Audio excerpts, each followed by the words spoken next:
Hi friends, எல்லோருக்கும் இனிய காலை வணக்கம்.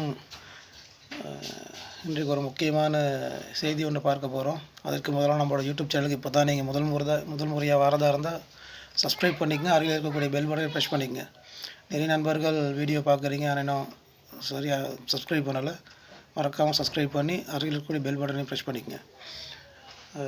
முதலாவதாக இன்னைக்கு வரக்கூடிய ஒரு காவல்துறை அதிகாரி இவரை பற்றிலான செய்தி ஒன்று இருக்குது. அதை ரெண்டாவது தர்றதுக்கு முதலாவது போதைப் பொருள் சம்பந்தமாக, அதாவது 2025 ஜனவரி 21 முதல் அக்டோபர் 22ஆம் தேதி வரைக்கும் இலங்கையில் கைப்பற்றப்பட்ட முழு போதைப் பொருளோட லிஸ்ட்டு வெளியாகி இருக்குது. அதாவது 2025 ஜனவரி 1ஆம் தேதி தொடக்கம் அக்டோபர் 22ஆம் தேதி வரையும் ஹெரோயின், அதாவது 1482 கிலோகிராம் பிடிக்கப்பட்டிருக்குது. கஞ்சா போதைப் பொருள் 14,434 கிலோகிராம் பிடிக்கப்பட்டிருக்குது. Cocaine 32 kilogram.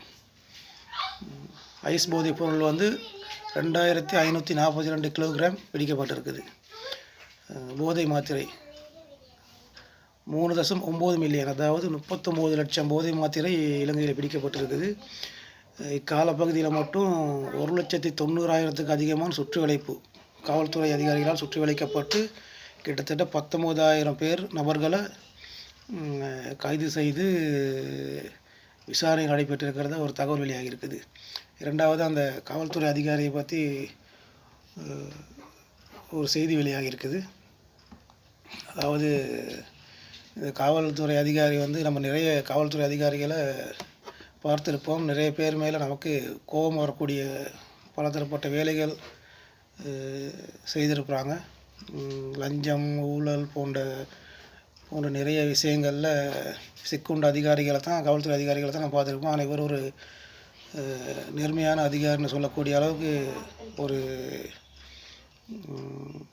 செய்தி நடந்திருக்குது. அதாவது அத்துருகிரியில் இவர் கடமையில் ஈடுபட்டு இருக்கக்கூடிய சந்தர்ப்பத்தில் ஹெரோயின் 100 கோடி மதிப்புள்ள ஹெரோயின் போதைப் பொருளை சுற்றி வளைத்து பிடித்திருக்கிறாரு. 52 கிலோகிராம் அத்துருகிரியில் பறிமுதல் செஞ்சுருக்காரு. இவர் சூப்பர் போலீஸ்னு தான் சொல்லணும், சூப்பர் காவல்துறை அதிகாரின்னு சொல்லணும். என்ன கேட்டால், அந்த போதைப் பொருள் பிடிக்கப்பட்ட பறிமுதல் செய்யக்கூடிய சந்தர்ப்பத்தில் அவருக்கு கிட்டத்தட்ட 2 கோடி ரூபாய் லஞ்சமாக வழங்கப்பட்டிருக்கிறது. அதாவது அவருடைய காக்கி சட்டைக்கு மரியாதை மதிப்பு கொடுத்து அவர்கள் கொடுத்த 2 கோடி ரூபாய் லஞ்ச பணத்தில் 1 ரூபாய் கூட தான் பெற்றுக்கொள்ளாமல் அந்த 100 கோடி பெறுமதியுள்ள போதைப் பொருளை கொண்டு போயிட்டு அவர்களை கைது செய்திருக்கிறாரு. இது ஒரு பாராட்டக்கூடிய ஒரு விஷயம். இது தற்பொழுது சமூக வலைத்தளங்களில் இவரை பற்றியான விஷயம் பேசும் பொருளாக மாறியிருக்கிறது. இவருக்கு உண்மையாலுமே நம்ம நன்றிகளை தெரிவித்து கொள்ளணும். 100 கோடி மதிப்புள்ள ஹெரோயின் 32 கிலோகிராம் அத்துருகிரியில் தான் பிடிச்சிருக்கார், பறிமுதல் செஞ்சுருக்காரு. பணத்து மேல் ஆசை இல்லாமல் தன்னுடைய கடமைக்கும் தன்னோடு அணிந்திருக்கக்கூடிய காக்கி சட்டைக்கும் மரியாதை கொடுத்து இவர் இந்த செயலை செய்திருக்கிறாரு. இதற்காக அவர் உண்மையிலுமே நம்ம பாராட்டணும். இது போன்ற மேலே சுவாரஸ்யமான பல தகவல்கள் உங்களுக்கு வழங்குவதற்காக காத்துக்கொண்டிருக்கணும். அதனால் நம்மளோட யூடியூப் சேனலை மறக்காமல் சப்ஸ்கிரைப் பண்ணிக்கங்க. அருகில் இருக்கக்கூடிய பெல் பட்டனை ப்ரெஸ் பண்ணிக்கோங்க. நன்றி.